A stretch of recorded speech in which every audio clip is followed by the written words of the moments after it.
ಪಿತೂರಿ ಷಡ್ಯಂತ್ರ. ಏನೇನೋ ಪಿತೂರಿ ನಡೆದಿದೆ ಗೊತ್ತಿದೆ, ಯಾರೆಲ್ಲ ಪಿತೂರಿ ನಡೆಸಿದ್ದಾರೆ ಅನ್ನೋದು ಗೊತ್ತಿದೆ ಅನ್ನೋದನ್ನ ಉಪಮುಖ್ಯಮಂತ್ರಿಗಳು ಹೇಳ್ತಾ ಇದ್ದಾರೆ. ಎಲ್ಲವನ್ನ ಸೋಮವಾರ ಬಹಿರಂಗಪಡಿಸ್ತೀವಿ ಅಂತ ಉಪಮುಖ್ಯಮಂತ್ರಿಗಳು ಹೇಳಿರೋದು.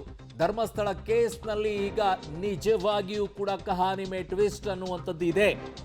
ಕಾರಣ ಷಡ್ಯಂತ್ರ, ಪಿತೂರಿ ಅನ್ನುವಂಥ ಶಬ್ದವನ್ನ ಬಳಸಿದ್ದಾರೆ. ಆರಂಭದಿಂದಲೂ ಕೂಡ ಅನೇಕರಿಗೆ ಅನೇಕ ರೀತಿಯಾದಂಥ ಪ್ರಶ್ನೆಗಳಿತ್ತು. ಅನೇಕರು ಹೌದೌದಲ್ಲಿ ಏನೋ ಇರಬಹುದು ಅನ್ನೋ ರೀತಿಯಲ್ಲಿ ಅಲ್ಲಿಗೆ ಹೋಗ್ತಾ ಇದ್ದಂಥವ್ರು, ಅಲ್ಲಿಗೆ ಅತ್ಯಂತ ನಂಬಿಕೆಯನ್ನು ಇಟ್ಕೊಂಡಿರುವಂಥವ್ರು ಅನುಮಾನವನ್ನು ವ್ಯಕ್ತಪಡಿಸೋ ರೀತಿಯಲ್ಲಿ ಬ್ರೇನ್ ವಾಶ್ ಮಾಡೋ ರೀತಿಯಲ್ಲಿ ಆಗೋಗ್ಬಿಟ್ಟಿತ್ತದು. ಆ ರೀತಿಯಲ್ಲಿ ಹೋಗಿತ್ತು. ನೋ, ತಾಳ್ಮೆಯಿಂದ ಇರಿ ಅಂತ ಅವಾಗಿನಿಂದಲೂ ಕೂಡ ಹೇಳ್ತಾ ಇದ್ವಿ. ಒಂದು ಕನ್ಕ್ಲೂಷನ್ಗೆ ಹೋಗಬೇಡಿ ಅಂತ ಹೇಳಿ.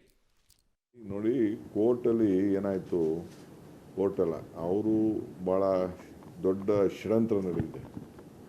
ಇದೊಂದು ದೊಡ್ಡ ಷಡ್ಯಂತ್ರ. ಇದು ನಾನು ಯಾರ್ದು ಅಂತ ನಾನು ಹೇಳೋದಿಲ್ಲ. ಇದೊಂದು ದೊಡ್ಡ ಷಡ್ಯಂತ್ರನೇ. ವೆಲ್ ಪ್ಲ್ಯಾನ್ಡ್ ಸ್ಟ್ರಾಟಜಿ ಮಾಡಿ ಅವ್ರ ಮೇಲೆ ಕಪ್ಪು ಚುಕ್ಕಿ ತರಬೇಕು ಅಂತೇಳಿ ಪ್ರಯತ್ನ ನಡೀತಾ ಇದೆ.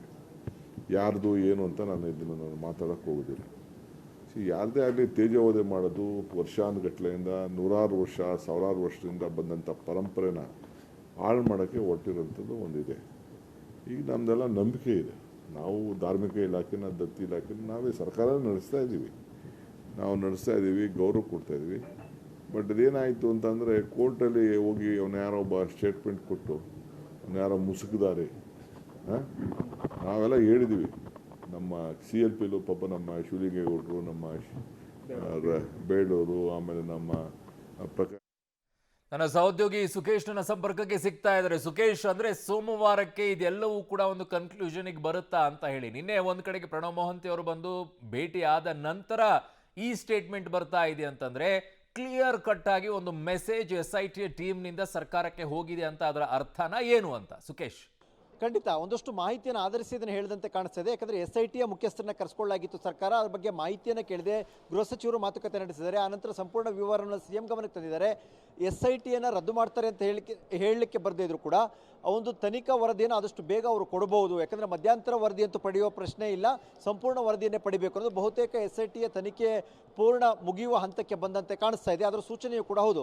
ಆದರೆ ಇದರಲ್ಲಿ ಏನೂ ಇಲ್ಲ, ಖಾಲಿ ಡಬ್ಬ, ಬರೀ ಸೌಂಡ್ ಮಾಡಿದೆ ಅಷ್ಟೇ, ಉದ್ದೇಶಪೂರ್ವಕವಾಗಿ ಸೌಂಡ್ ಮಾಡಿಸ್ತಾ ಇದ್ದಾರೆ ಅನ್ನುವಂಥ ಮಾತು ಹೇಳ್ತಾ ಇರೋದ್ರಿಂದ, ಸ್ವತಃ ಉಪಮುಖ್ಯಮಂತ್ರಿಗಳು ಈ ಮಾತು ಹೇಳ್ತಾ ಇರೋದ್ರಿಂದ ಸಹಜವಾಗಿ ಒಂದು ಸಂಸ್ಥೆ ಅಥವಾ ವ್ಯಕ್ತಿ ಅಥವಾ ಒಂದು ಧಾರ್ಮಿಕ ಸಂಸ್ಥೆಗೆ ಒಂದು ಅಪಪ್ರಚಾರ ಮಾಡುವಂಥ ಷಡ್ಯಂತ್ರದ ಭಾಗವಾಗಿ ಇದನ್ನು ಮಾಡ್ತಾ ಇದ್ದಾರೆ ಅನ್ನುವಂಥದ್ದು.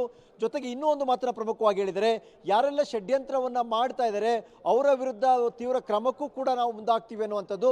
ಇವೆಲ್ಲವನ್ನು ನೋಡ್ತಾ ಇದ್ರೆ ಅಲ್ಲಿ ಏನು ಇರಲಿಲ್ಲ ಅನ್ನುವಂಥದ್ದು, ಅಥವಾ ಷಡ್ಯಂತ್ರದ ಭಾಗವಾಗಿ ಇಷ್ಟೊಂದು ಬೆಳವಣಿಗೆ ಆಯಿತು ಅಂತಾರೋ, ಆ ಒತ್ತಡಕ್ಕೆ ಅನಿವಾರ್ಯವಾಗಿ ಸರ್ಕಾರ SITನ ರಚನೆ ಮಾಡಬೇಕಂತಾರೋ, ಈ ರೀತಿ ಒಂದಷ್ಟು ಸೂಕ್ಷ್ಮವಾದ ವಿಚಾರಗಳನ್ನು ಉಪಮುಖ್ಯಮಂತ್ರಿಗಳು ಪ್ರಸ್ತಾಪ ಮಾಡದಂತೆ ಕಾಣಿಸ್ತಾ ಇದೆ. ಆದರೆ ಸೋಮವಾರ ಎಲ್ಲದರ ಬಗ್ಗೆ ಒಂದು ಕ್ಲಾರಿಟಿ ಕೊಡ್ತೀವಿ ಅನ್ನುವಂಥದ್ದು ಕೂಡ ಹೇಳ್ತಾ ಇದ್ದಾರೆ. ಜೊತೆಗೆ ಇದು ವ್ಯವಸ್ಥಿತ ಷಡ್ಯಂತ್ರ ಅನ್ನುವಂಥ ಪದವನ್ನು ಉಪಮುಖ್ಯಮಂತ್ರಿಗಳೇ ಬಳಸಿರೋದ್ರಿಂದ ಇದು ಏನು ಅನ್ನುವಂಥ ಪ್ರಶ್ನೆ ಸಹಜವಾಗಿ ಹೇಳುತ್ತೆ. ಈ ಎಲ್ಲ ಪ್ರಶ್ನೆಗಳಿಗೆ ಸೋಮವಾರ ಅಧಿಕೃತವಾದ ಕ್ಲೈಮ್ಯಾಕ್ಸ್ನ ಮುದ್ರೆ ಬೀಳುವಂಥ ಸಾಧ್ಯತೆ ಇದೆ. ಅರುಣ್, ಓಕೆ ಸುಖೇಶ್, ಹಾಗೆ ಸಂಪರ್ಕದಲ್ಲಿರಿ. ಯಾರು ಷಡ್ಯಂತ್ರ ಮಾಡಿದ್ದು ಅಂತ ಈಗ ಹೇಳಲ್ಲ ಅನ್ನುವಂಥದ್ದನ್ನು ಕೂಡ ಹೇಳಿದ್ದಾರೆ.